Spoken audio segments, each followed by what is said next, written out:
Boxing update, George Kambosos at Vasily Lomachenko muling nagkaharap para sa kanilang final weigh-in.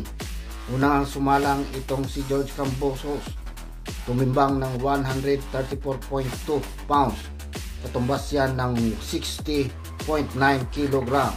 Pagkatapos niya itinanong nga itong si Kambosos kung anong magaganap kinabukasan sa kanilang laban. Ito sinabi ni Kambosos na handang-handa na sa laban at ipapakita niyang ina-knockout niya itong si Lomachenko.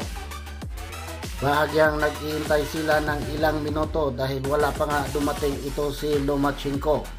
Naitanong nga itong si Kambosos kung bakit wala pa rin si Lomachenko. Sabi niya hindi niya alam kay Loma, pero sabi ni Kambosos maaga siyang dumating dahil professional siya. Paglabas ni Lomachenko, naghiyawan ang mga tao at diretso nga itong si Lomachenko sumabak sa timbangan at magkaroon ng resulta ng 134.9 pounds o katumbas ng 61.2 kg. Dahil pasok ang dala sa weight limit, tuloy ang laban bukas.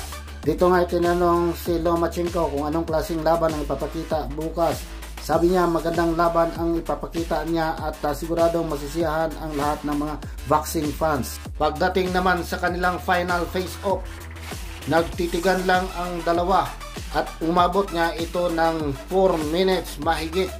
Kaya dito inawat na silang dalawa. Talaga namang nanggigigil sila sa isa't isa. So abangan natin yan mga idol, bukas na po ang laban ng dalawa, Kambosos versus Lomachenko.